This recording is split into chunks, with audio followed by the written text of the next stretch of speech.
என்று மண்டல்படாது என்னை அறிவதற்கு அன்று குரு சொன்ன ஒரு நன்றென அகமெயில பரவசமாய் இன்று குரு வாடி என பாடி இன்புறுவோம். அவதாரங்கள் ஏன்? அவதாரம் அப்படின்னா இறங்கி வருதல் அப்படின்னு அர்த்தம். அதாவது நம்மை போன்ற சாதாரண நிலையில் இருக்கிற மக்களுக்காக மேலான நிலையிலிருந்து இறங்கி வராங்க இல்லையா, அதுதான் அவதாரம். சரி, இந்த அவதாரங்கள் எப்போதான் எந்த மாதிரியான காலகட்டங்கள்ல அவதரிக்கிறாங்க அப்படின்னா, நாம அறியாமை என் இருள சிக்கி அதனால வர துன்பங்கள்ல மாட்டி சிக்கியிருக்கும் போது நம்மளை காப்பாற்றுவதற்காக அவதாரங்கள் அவதரிக்கின்றார்கள்.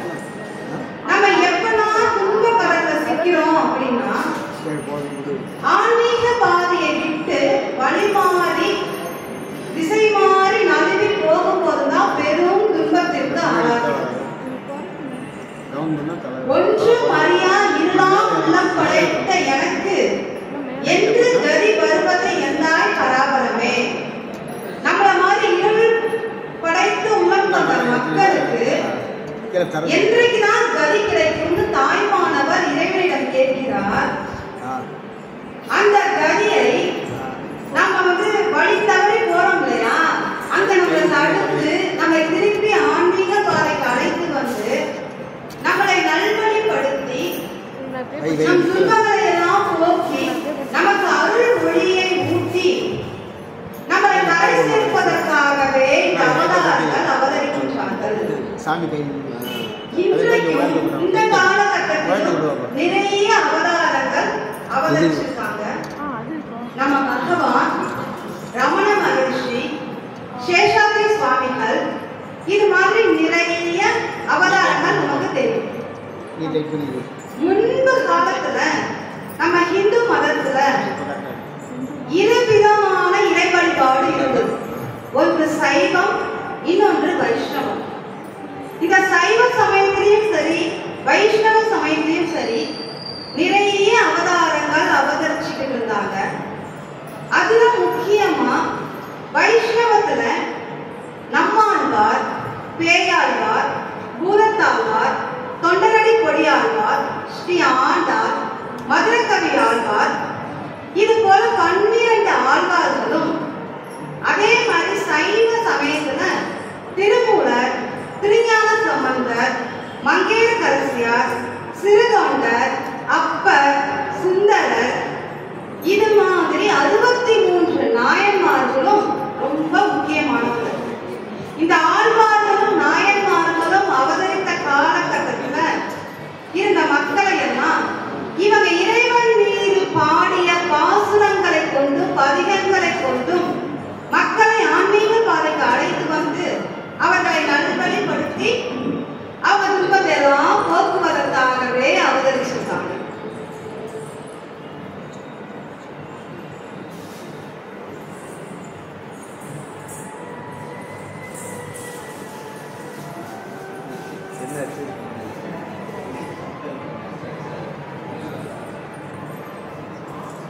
அந்த பதிகங்களும் பாசுரங்களும் இன்னைக்கும் நம்ம இந்த பூமியில வாழ்வதற்கு தேவையான அனைத்தையும் நமக்கு கொடுக்குது.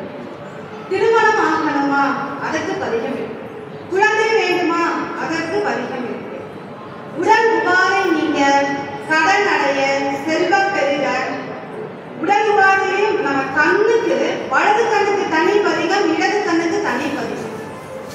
நம்ம ஆன்மீக முன்னேற்றத்திற்கு வினை நீங்க பதிகம் இருக்கு, முக்தி அடைய பதிகம் இருக்கு. இப்பவும் நம்ம இந்த பதிகங்கள் பாசுரங்கள் எல்லாம் பாடி எல்லாத்தையுமே அடையலாம். இது சத்தியமான உண்மை. அப்போ இந்த 12 ஆழ்வார்களும் 63 நாயன்மார்களும் நமக்கு கொடுத்த 4000 திவ்ய பிரபந்தத்தையும் 12 திருமறைகளையும் நம்ம எவ்வளவு பொக்கிஷமா வச்சுக்கணும். நம்ம இந்து மதத்துக்கு கிடைத்த மிகப்பெரிய பொக்கிஷங்கள் அவை. ஆனா நம்ம மக்கள் திருப்பி அறியாம இந்த இருளுக்குள்ள போனதுனால இந்த தொகுப்புகள்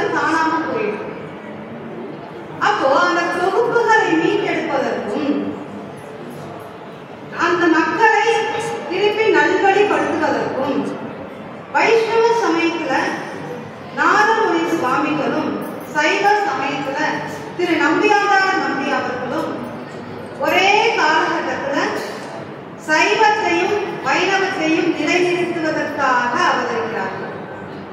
இவங்க 2 பேரும் ஒரே காலகட்டத்தில் அவதரிச்சாங்க இல்லையா? அதனால 2 பேருமே கல்கியோட பொன்னியின் செல்வன்ல வராங்க. ஆழ்வார்க்கடியனும் வந்தியத்தேவனும் கந்தமாறன் வீட்டுக்கு போறதுக்கு முன்னாடி வீரநாராயணபுரம் அப்படிங்கிற ஊர்ல இருக்கிற வீரநாராயண பெருமாள் கோவிலுக்கு போறாங்க. அங்க வீரநாராயண பெருமாள் முன்பு ஆழ்வார்க்கடியான் பாசுரங்கள் பாடுறாரு. அது அங்க இருந்த குழந்தை கண்ணீர் விட்டு அழுது ஆனந்தமா கேட்கிறது. இது உண்மையாக நடந்த சம்பவத்தை தான் கல்கி பொன்னியின் செல்வன்ல கொண்டு வந்திருப்பாரு.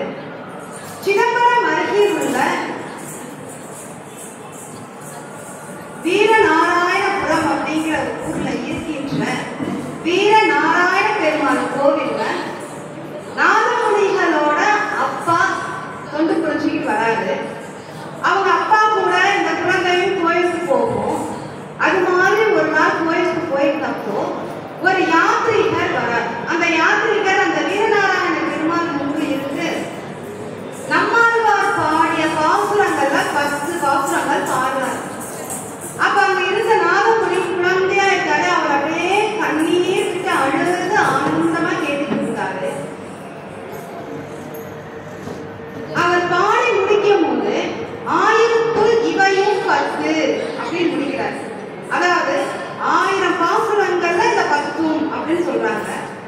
அதை கேட்டு இந்த குழந்தை அவர்கிட்ட போய் சொல்லுது, ஏன் இப்ப அந்த 10 பாடல்கள் இவ்வளவு ஆனந்தத்தை தருது, மீதி இருக்கிற பாடல்களையும் நீங்க பாடலாமே, பாடுங்களேன் அப்படின்னு சொல்லி கேக்குது. அதுக்கு அந்த யாத்திரிகர் சொல்றாரு, இல்லப்பா என்கிட்ட இந்த 10 பாடல்கள் தான் இருக்கு, இவ்வளவுதான் எனக்கு தெரியும், இதுக்கு மேல எனக்கு கிடைக்கல அப்படின்னு சொல்றாரு. அப்ப அந்த குழந்தை கேக்குது, அப்ப இந்த பாடல்கள் எங்கே கிடைக்கும் அப்படின்னா அவர் சொல்றாரு, நம்மாழ்வார் வாழ்ந்தார் இல்லையா திருக்குறுக்கூர், அங்க போய் கேட்டோம்னா கிடைக்கலாம் அப்படின்னு சொல்றாரு. இந்த குழந்தை சின்ன குழந்தையா இருக்கிறதுனால அவ்வளவு தூரம் டிராவல் பண்ணி வர முடியாது இல்லையா? இவங்க இருக்கிறது சிதம்பரம். திருக்குறுக்கூர்னா தூத்துக்குடி மாவட்டத்தில் இருக்கிற ஆழ்வார் நகரி. அப்போ எண்ணிய எண்ணியாங்கு எய்து எண்ணியார் திண்ணியர் ஆகப்பெறேன். நம்ம எண்ணத்தை செயல்படுத்துவதாக இருந்தால் நம்ம எண்ணியது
அவர் இயற்றிய 1000 பாடல்கள் மட்டும் இல்லாம மற்ற ஆழ்வார்கள் இயற்றிய அனைத்து பாடல்களையும் கொடுக்கிறாரு. இதை நாதமுனியர்கள் தொகுக்கிறாரு. 4000 திவ்ய பிரபந்தமா தொகுக்கிறாரு. இன்றைக்கு நம்ம கையில் இருக்கும் 4000 திவ்ய பிரபந்தம் நாதமுனி சுவாமியோட தவ வலிமையால மட்டுமே நமக்கு கிடைச்சிருக்கு. இன்றைக்கும் நம்ம இந்தியாவில் உள்ள அனைத்து வைஷ்ணவ தலங்களிலும் இந்த 4000 திவ்ய பிரபந்தத்தை பாடி வழிபடும் முறை இருக்கு. அடுத்து சைவ சமயம். இவரும் கல்கி எழுதியிருக்காரு. செம்பியன் மாதேவி அவங்களோட பையன் மதுராந்தக தேவர். அந்த மதுராந்தக தேவருக்கு ராஜாவாகணும்னு ஆசை. ஆனா அவங்க அம்மா செம்பியன் மாதேவி ஒத்துக்கிட மாட்டாங்க. அப்ப இவருக்கு கோபமா வரும். இன்னும் நம்ம பெத்த தாயை அவங்க எதிரியா இருக்காங்களே, அவங்க கூட போய் சண்டை போடணும்னு சொல்லி பல்லக்கில ஏறி வராரு. அவருக்கு குதிரைலாம் ஏற தெரியாது. ஆனா ராஜாவாகணும்னு ஆசை. பல்லக்கில ஏறி வரும்போது இவரை சூழ்ந்து 4 வீரர்கள் மட்டும் வராங்க. அதே கொஞ்சம் தூரத்துல ஒரு பல்லக்கு வருது. அந்த பல்லக்கை சுத்தி அப்படி ஜனங்கள் அப்படி ஆரவாரமா குதூகலமா அப்படி சந்தோஷமா வந்துட்டு இருக்காங்க. அப்ப இவர் கேட்கிறாரு வீரனை கூப்பிட்டு, அந்த பல்லக்குல யார் வரா? அப்ப அந்த வீரன் சொல்றான், நம்பியாண்டார் நம்பின்னு ஒரு சின்ன பையன், சைவ சமயத்துல ரொம்ப பக்தியோட இருக்கிற பையன் வந்துகிட்டு இருக்கான் அப்படின்னு சொல்றாரு. உடனே மதுராந்தக சோழனுக்கு ரொம்ப ஒரு மாதிரி ஆகிடும். என்னடா இது, நம்மள பார்க்க யாருமே பார்த்த சின்ன பையன், அவனை பார்க்க இத்தனை பேர் போறாங்க அப்படின்னு சொல்லிட்டு நினைச்சுக்கிட்டே போவாரு. அரண்மனையில பார்த்தா அவங்க அம்மா பெண்கள் படைசூழ வரவேற்பதற்காக நிற்பாங்க. அதை பார்த்தோன்னே இவருக்கு சந்தோஷமா ஆயிடும். ஆஹா, நம்ம அம்மாவை போய் தப்பா நினைச்சிட்டோமே, நம்ம அம்மா நம்ம தாண்டி வரவேற்க நிற்கிறாங்கன்னு சொல்லி சந்தோஷமா இறங்குவாரு. ஆனா அவங்க சொல்லுவாங்க, நல்ல வேலை வந்தப்பா, சீக்கிரமா போய் கை கால் கழிட்டு வா, நம்பியாண்டார் நம்பி வந்திருக்காரு, அவர் பார்க்கறது பெரும் புண்ணியம், சீக்கிரமா இவர் திருப்பி கோபமாயிடும். இவர் போவாரு. அன்றைக்கு அரசு சபையில நம்பியாண்டார் நம்பி பல தேவார பாடல்கள் பாடுறதா கல்கி எழுதிப்பார். சிதம்பரம் அருகில் உள்ள திருநாரையூர் அப்படிங்கிற ஊர்ல நம்பியாண்டார் நம்பி பிறக்கிறார். அவங்க அப்பா அனந்த நேசர் அந்த ஊர்ல இருக்கிற சிவன் கோயிலில் உள்ள பொல்லா பிள்ளையாருக்கு தொண்டாற்றிட்டு வர்றார். பொல்லா பிள்ளையார் அப்படின்னா பொல்லாத பிள்ளையார், சேடகார பிள்ளையார் கிடையாது. பொல்லாத பிள்ளையார் தான் உள்ளியால செலுத்தப்படாத பிள்ளையார். சுயம்பா தோன்றியவர், தானா உருவானவர். அவருக்கு தினமும் வீட்டுல இருந்து நெய்வேத்தியம் செய்து எடுத்துட்டு போய் அபிஷேகம் பண்ணி அலங்காரம் பண்ணி நெய்வேத்தியம் வச்சுட்டு அந்த பிரசாதத்தை கொண்டு வெளியே இருக்கிற ஏழை எளிய மக்களுக்கு கொடுத்துட்டு இவர் வீட்டுக்கு போறத பழக்கமா வச்சுக்கிட்டு இருக்காரு. ஒரு நாள் இந்த குழந்தை கேக்குது, அப்பா பிரசாதம் எங்க அப்படின்னா, இல்லையா எல்லாத்தையும் சாப்பிட்டுட்டாரு அப்படின்னு சொல்லிட்டு அவங்க அப்பா போயிடுறார்.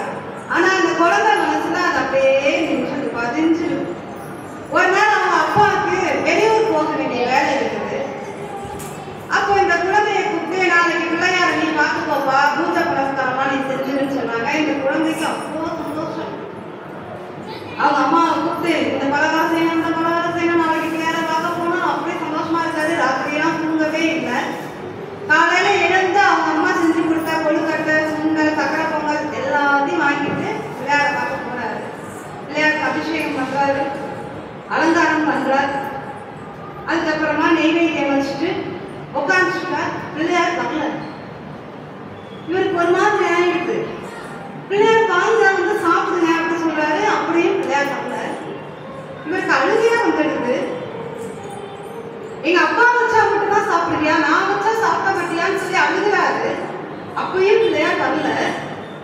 பிள்ளையார் மடியிலே நங்கு நங்கு முற்றுறாரு. பிள்ளையார் மடினாலும் அது கசில இல்லையா, அது சிறு குழந்தை தலை என்னமா பழிக்கும். அதை பொறுக்காத பிள்ளையார் இறங்கி வந்துடுறாரு. நம்பி பொறு அப்படின்னு சொல்லிட்டு வந்து அவர் கொண்டு வந்த பலகாரங்கள் எல்லாத்தையும் ஒன்னொன்னா ரசிச்சு ருசிச்சு சாப்பிடுறாரு. இவருக்கு ரொம்ப சந்தோஷமா இருக்கு. இதுக்கு போய் எல்லாருக்கிட்டையும் சொல்றாரு, பிள்ளையார் வந்தாரு சாப்பிட்டாரு, பிள்ளையார் வந்தாரு சாப்பிட்டாரு. அப்ப அவங்க அம்மா அப்பா கூப்பிட்டு கண்டிக்கிறாங்க, பொய் பேசக்கூடாது. எதுக்கு பொய் பேசுறாரு? இல்ல இல்ல உண்மையா பிள்ளையார் வந்தாரு சாப்பிட்டாரு. அப்ப மறுநாள் அவங்க அப்பா என்ன சொல்றாரு, நாளைக்கும் நீ போய் பூஜை பண்ணுன்னு சொல்றாரு. நாளைக்கும் இந்த குழந்தை போகுது. அந்த குழந்தைக்கு தெரியாம அவங்க அப்பா பின்னாடியே வந்து பார்க்கிறார். இந்த குழந்தை அபிஷேகம் பண்ணது அலங்காரம் பண்ணி பூஜைலாம் பண்ணி நெய்வேத்தியம் வச்ச உடனே பிள்ளையார் சாட்சாத் இறங்கி வந்து அந்த பலகாரங்கள்லாம் சாப்பிடுறார். இதை மறைஞ்சு இருந்து பார்த்த அவங்க அப்பாவுக்கு அப்படி ஒரு ஆனந்த அதிர்ச்சி. இந்த குழந்தையும் பிள்ளையாரும் ரொம்ப ஃப்ரெண்ட்ஸா தினம் பேசிக்கிட்டே வளர்றாங்க. அப்ப இவர் வளர்த்து சிறுவன் ஆகுறாரு. இவங்க 2 பேருக்குள்ள ஃப்ரெண்ட்ஷிப் அப்படியே அந்த ஊர் முழுக்க பரவுது. அந்த காலகட்டத்துல இந்த நாட்டுக்கு ராஜாவா ராஜராஜ சோழன் இருக்கார். ஒரு தடவை ராஜராஜ சோழனை பார்க்கறதுக்கு சைவ பெரியோர்கள்லாம் வராங்க. வந்து நம்ம தேவார தொகுப்புகள்ல கொஞ்சம் பாடல் தான் நம்மகிட்ட இருக்கு, நிறைய பாடல்களை காணும், அதை கண்டுபிடிச்சு கொடுங்க அப்படின்னு கேட்கிறாங்க. அப்போ ராஜராஜ சோழனுக்கு இந்த நம்பியாண்டார் நம்பியை பற்றிய விஷயம் தெரிய வருது. அவர் உடனே தஞ்சாவூர்ல இருந்து கிளம்பி திருநாரையூருக்கு வரார். நம்பியாண்டார் நம்பி கூட்டிட்டு வாங்கன்னு சொல்லல, ராஜாவே அங்க போறாரு. போய் நம்பியாண்டார் நம்பியை வணங்கி தேவார தொகுப்புகளை கண்டுபிடிச்சு கொடுங்க அப்படின்னு கேட்கிறார். நம்பியாண்டார் நம்பி பிள்ளையார் கிட்ட போறார். பொலா பிள்ளையார் அவர் தானே ஃப்ரெண்டு. அவர்கிட்ட போய் இந்த மாதிரி தேவார தொகுப்புகள் காணும், அது எங்க இருக்குன்னு சொல்லுங்கன்னு கேட்கிறாரு. பிள்ளையாரும் சொல்றாரு, சிதம்பரத்துல நடராஜர் கோவிலில் நடராஜருக்கு பின்னாடி இருக்கும் கூட்டப்பட்ட அறையில் உள்ளது அப்படின்னு சொல்றாரு. உடனே நம்பியாண்டார் நம்பி ராஜராஜ சோழன் எல்லாரும் பெரிய படைப்புள்ள சிதம்பரத்துக்கு போறாங்க. அங்க நடராஜருக்கு பின்னாடி கூட்டிய அறை இருக்கு. அங்க போய் அதை திறங்க அப்படின்னா அங்க இருக்கிற தீட்சிதர்கள் திறக்க மாட்டோம் அப்படின்னாங்க. ஏன் அப்படின்னா திருஞான சம்பந்தர், அப்பர், சுந்தரர் இவங்க 3 பேரும் தட்சிணை வைத்து கூட்டிய அறை, அதாவது கைரேகை வச்சு சீல் பண்ணிட்டாங்க. அப்ப அவங்க 3 பேரும் வந்தாதான் திறப்போம் அப்படிங்கிறாங்க. அவங்க 3 பேர் காலம் வேற, இவங்க காலம் வேற இல்லையா, அவங்க எப்படி வர முடியும்? அப்ப ராஜராஜ சோழனுக்கு ஒரு ஐடியா வருது. இந்த 3 திருமேனி சிலைகளையும் கொண்டு வந்து அலங்கரித்து அவங்க 3 பேரையும் பல்லக்கில் உட்கார வச்சு அப்படியே வீதி உலா வந்து சிதம்பரம் கோயிலுக்குள்ள வந்து அந்த நடராஜருக்கு பின்னாடி இருக்கிற அறை முன்னாடி வச்சு நான் 3 பேரும் வந்துட்டாங்க, இப்ப கதவை திறங்க அப்படின்னு சொல்றாரு. தீட்சிதர்களும் ஒப்புக்கொண்டு அந்த கதவை திறக்கிறாங்க. உள்ள பார்த்தா அந்த ஓலைச்சுவடியெல்லாம் அப்படியே கரையா நடிச்சுக்கிட்டு இருக்கு. அதை பார்த்து பதறி போய் நம்பியாண்டார் நம்பி வேகமா போய் தட்டி விடுறாரு.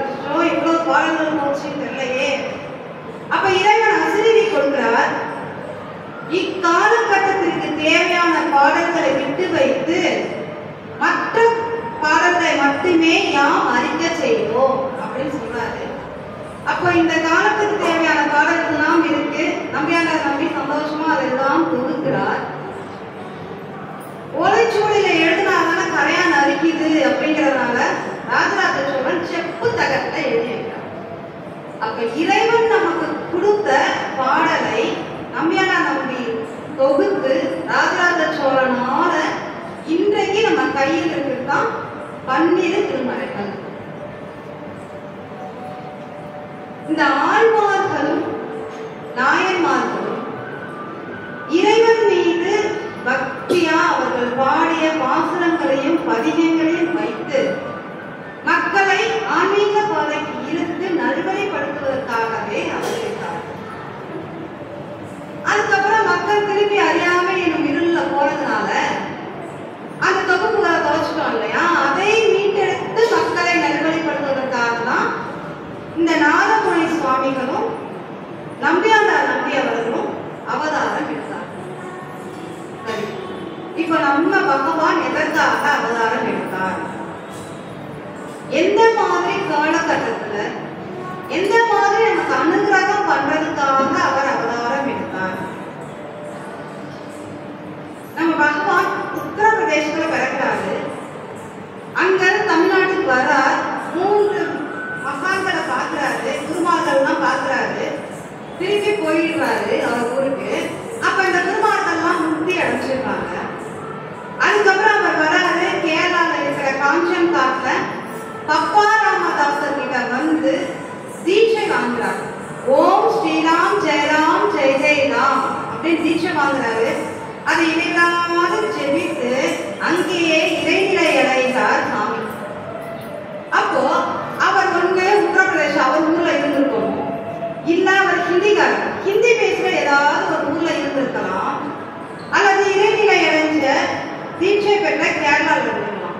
எதற்காக தமிழ்நாட்டுக்கு வந்தார்? ஏன்னா அந்த காலகட்டத்துல நம்ம கிட்டதான் பிரிவினைவாதம் மனநிலை இருந்தது. தனி தமிழ்நாடு கொள்கை இருந்தது. நம்ம பாரத தேசத்தை பிரிப்பதற்கு நம்ம மகாத்மாக்கள் ஒத்துப்பாங்களா? இல்லை இல்லையா? அப்போ வட இந்தியாவிற்கும் தமிழகத்திற்கும் உள்ள உறவை மேம்படுத்துவதற்காக ஹிந்திக்காரர் தான் இங்க பிரச்சனையே. அப்ப ஹிந்திக்காரராகவே வந்து கல்லடிப்பட்டு ரத்தம் கொட்டி அவர் ஹிந்திக்காரர் ஒரே காரணத்தாக அடிச்சோம் இல்லையா? பாரத ஒற்றுமைக்காகவே அவர் அவதரித்தார். 1959 பாரத ஒற்றுமைக்காக வாரணாசியிலிருந்து தமிழகம் வந்தார். இன்றும் அதே காரணத்திற்காக நமது பாரத பிரதமர் நரேந்திர மோடி வாரணாசி தமிழ் சங்கமம் நிகழ்ச்சியை நடத்திட்டு வராரு. இதுக்கு முதல் விதை போட்டது நம்ம பகவான் தான். இன்றும் நம்ம தமிழ்நாடு பாரதத்தோட இணைந்து நல்ல நிலைமையில இருப்பதற்கு முழு முதல் காரணம் நம்ம பகவான். சரி, அப்புறம் அவர் வந்து மெத்த படித்தவர், ஆசிரியரா இருந்தார். அப்புறம் தலைமை ஆசிரியர் ஆனார். அரசாங்க உத்தியோகம், நல்ல சம்பளம் இருந்தும் பிச்சைக்காரராக இருந்தார். அப்ப கேட்ட அதே கேள்வி, அதுவும் தமிழ்நாட்டுல ஏன் பிச்சைக்காரராக வந்தார்? அப்படின்னா பிச்சைக்காரர்களாம் தூக்கி ஜெயில போடணும்ன்ற மனநிலை நம்ம கிட்டதான் இருந்துச்சு. பகவான் சொல்றார், பிச்சைக்காரர்களை இந்த வேதம் அனுமதிக்கின்றது. பெரிய பெரிய மகாத்மாக்கள் பிச்சைக்காரர்கள் ரூபத்தில் இங்கே வாழ்கிறார்கள்.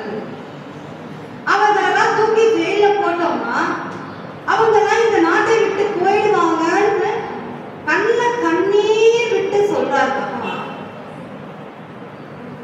அது மாதிரி பிச்சைக்கார ரூபத்தில் நிறைய மகாத்மாக்கள் நம்ம கிட்ட வாழ்ந்துட்டு தான் வராங்க. நமக்கு தெரிஞ்ச ஒரு 2 பேரை பார்ப்போம். திருவண்ணாமலையில தொப்பியம்மான்னு ஒருத்தவங்க. அவங்க இப்ப யூடியூப்லாம் வந்ததுக்கப்புறம் ரொம்ப ஃபேமஸ் ஆயிட்டாங்க. ஆனா அதுக்கு முன்னாடி 15 வருஷம் முன்னாடியே நம்ம அம்மா அவங்களை பத்தி சொல்லியிருக்காங்க. அவங்க ஒரு சித்தர் அப்படின்னு. அவங்க ஆசிரமத்துக்கு வரும்போதெல்லாம் அவங்களுக்கு வந்து அப்ப என்ன சாப்பாடு இருக்கோ அதை கொண்டு போய் கொடுக்கணும்னு சொல்லி பிரியாக்கா ஒருத்தவங்கள அதுக்காகவே அம்மா வச்சிருந்தாங்க. அந்த பிரியாக்காவும் அந்த வேலையை செஞ்சுக்கிட்டே இருந்தாங்க. நம்ம பகவான் சொல்றாரு, நம்ம ஒரு செடிக்கு தண்ணி ஊற்றணும்னா அந்த தண்ணி அப்படியே இலை, தண்டு, பூ, காய், கனி, அதோட உயிர் சத்து அப்படியே போகும். அது மாதிரி நம்ம ஒரு மகாத்மாவை பேணி பாதுகாப்போம்னா இந்த உலகத்தில் உள்ள அத்தனை உயிர்களுக்கும் அந்த நன்மை போய் சேரும் சொல்றாரு. இப்ப நம்ம அம்மா சொல்லியிருக்காங்க தொப்பி அம்மா ஒரு சித்தர் அப்படின்னு. அவங்களுக்கு நம்ம ஒரு பொருள் கொடுக்குறோம், அவங்க நம்ம கிட்ட ஒரு பொருள் வாங்கிக்கிட்டாங்க அப்படின்னா இந்த உலகத்தில் உள்ள அனைத்து உயிர்களுக்கும் நன்மை கிடைக்குமான்றது நமக்கு தெரியாது. அவ்வளவு அறிவு நமக்கு கிடையாது. ஆனா நம்ம நல்லா இருக்கும், நம்ம விலையெல்லாம் வாங்கிட்டாங்க, நம்ம கஷ்டம்லாம் போயிடுச்சு, நம்ம இனிமேல் நல்லா இருப்போன்ற எண்ணம் நமக்கு வருது இல்லையா? அப்போ இந்த மாதிரி மகாத்மாக்கள் நம்ம கூடயே வாழ்ந்து நமக்கு மிகப்பெரிய அனுகிரகம் பண்ணிக்கிட்டு. சரி, இந்த மாதிரி மகாத்மாக்கள்லாம் திருவண்ணாமலை மாதிரியான பெரிய பெரிய கஷேத்திரங்கள்ல தானே இருக்காங்க. நமக்கு அதுக்கு என்ன சம்பந்தம் அப்படின்னா அப்படிலாம் இல்லை. அவங்க எல்லா இடத்துலையும் இருக்காங்க. இங்க நம்ம கோவில் இருக்கிற ஏரியால ஒரு மகாத்மா இருக்கார். அவரை பத்தி இப்ப சமீபத்துல தான் எனக்கு தெரிஞ்சது. இந்த ஸ்பீச்சுக்காக அவங்க வந்து ஒரு நண்பர்கள் தான் பராமரிச்சுக்கிட்டு இருக்காங்க அந்த பெரிய ஆத்மாவை. இந்த ஸ்பீச்சுக்காக அந்த அண்ணா கிட்ட நான் கேட்டேன், அவரை பத்தி சொல்லுங்க நான் சொல்றேன். அவர் சொன்ன அனுபவங்கள் எல்லாம் அப்படியே நம்ம பகவான் கூட இருந்தவர்கள் கூடிய அனுபவத்தோட அப்படியே ஒத்து போகுது. அந்த அண்ணனுக்கு நம்ம பகவான் பத்திலாம் எதுவுமே தெரியாது. அப்ப மகாத்மாக்கள் எல்லா இடங்களிலும் இருந்து நமக்கு அனுப்புகிறார்கள். இந்த மகாத்மாக்கள்லாம் தமிழ்நாட்டை விட்டு வெளியே போயிருந்தாங்கன்னா நம்மளோட நிலைமை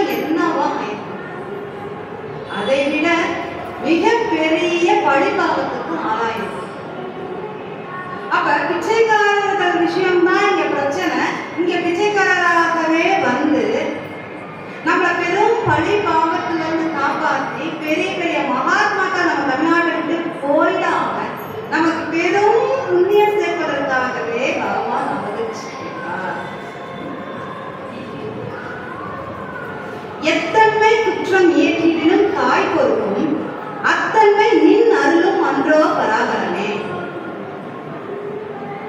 நம்ம இப்ப பேசினதான் எவ்வளவு பெரிய குற்றங்கள். பாரதத்தை பிரிக்க பார்ப்போம், பகவானை அடிச்சிருக்கோம், பெரிய பெரிய மகாத்மாக்களை நாட்டை கொலை பார்ப்போம்.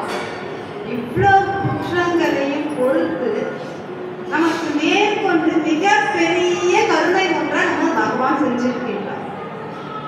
அதுக்கு முன்னாடி நம்ம எந்த மாதிரியான காலகட்டத்துல வாழ்ந்துகிட்டு இருக்கோம்ன்றத பார்க்கணும்.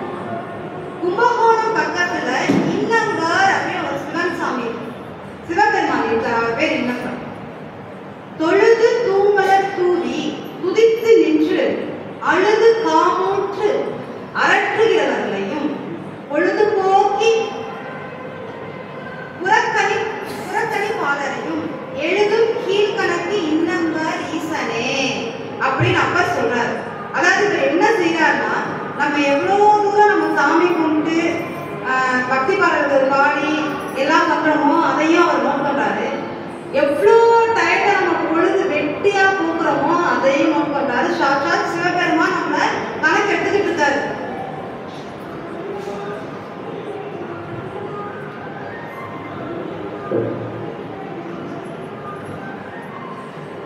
அப்போ சாதாரணமாவே நம்ம வெட்டியா பொழுதுபோக்குவோம்.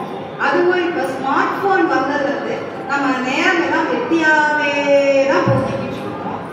நாம வெட்டியா பொழுதுபோக்குறது இல்லாம பிறந்த குழந்தைக்கு முதற்கொண்டு அந்த ஸ்மார்ட் போனை கொடுத்துருவோம். இப்ப இவ்வளவு நேரம் நம்ம பேசணும் இல்லையா, 4000 திவ்ய பிரபந்தம் 12 திருமறைகள்லாம் இறைவனே கொடுத்தது அப்படின்னு. ஆனா அது அந்த பாடல்கள் பதிகங்கள் பாசுரங்கள்லாம் படிச்சா இன்றைக்கும் அது எல்லாமே நமக்கு வேண்டியதெல்லாம் கிடைக்குதுன்னு சொன்னோம் இல்லையா. ஆனா அதெல்லாம் நம்ம படிக்கிறோமா? நமக்கு தெரிஞ்சு நம்ம குரூப்ல ராணிகா ஒரு ஆள் தான் அதெல்லாம் படிச்சுட்டு இருக்காங்க. நம்ம யாரும் அதை படிக்கிறது இல்லை. முன்பு காலத்துல யாகம் பண்றது நம்மளோட தலையாய கடமையா இருந்துச்சு. தினமும் வீடுகள்ல யாகம் நடத்தினாங்க. நாம இப்ப யாகம் நடத்துறோமா? கிடையாது. குண்டலினி சக்தி, தியானம், தவம் எதுவுமே நம்ம பண்றது இல்லை. ஆனா நம்ம சாமி கிட்ட என்ன கேட்கிறோம்னா, எப்ப இந்த பிறவி போதும், எனக்கு அடுத்ததான் எனக்கு பிறவி வேண்டாம் அப்படின்னு மிகப்பெரிய கோரிக்கைய நம்ம அவர்கிட்ட வைக்கிறோம்.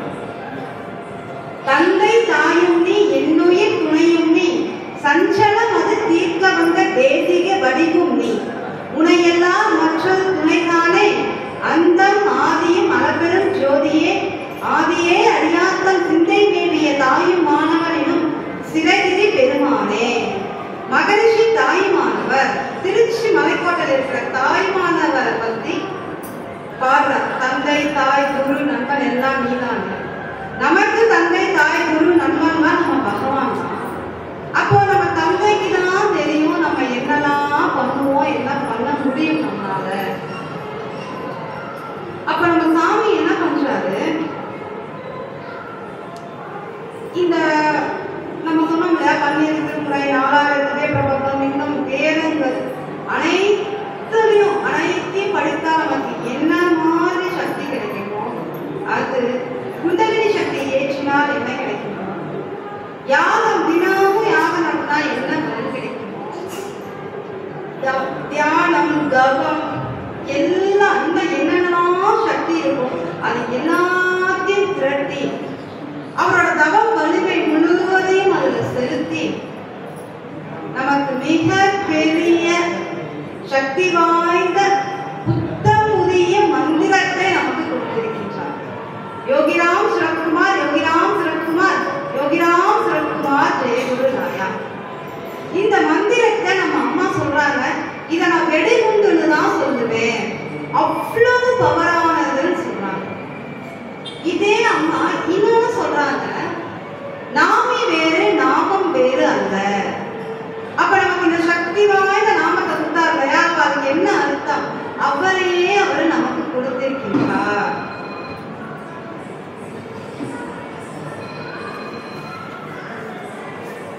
என்னை தன்னை தந்து என்னை தடுத்தாற் கொண்ட நின் கருணைக்கு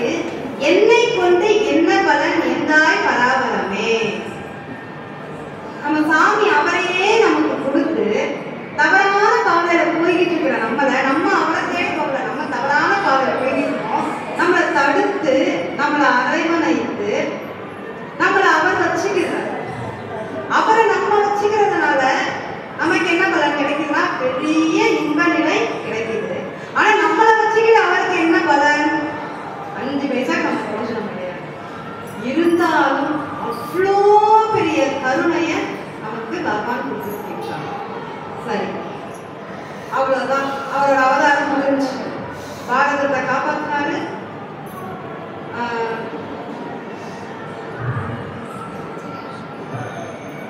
பாரதத்தை காப்பாத்தினாரு. பெரிய பெரிய மகாத்மாக்கள் நம்ம தமிழ்நாட்டை விட்டு வெளியே போகாம நமக்கு மிகப்பெரிய புண்ணியத்தை சேர்த்து கொடுத்திருக்காரு. இதே மாதிரி கடைஞ்சிருந்த சோம்பேறிகளுக்காகவே ரொம்ப எளிமையான சக்தி வாய்ந்த நாமத்தை கொடுத்திருக்காரு.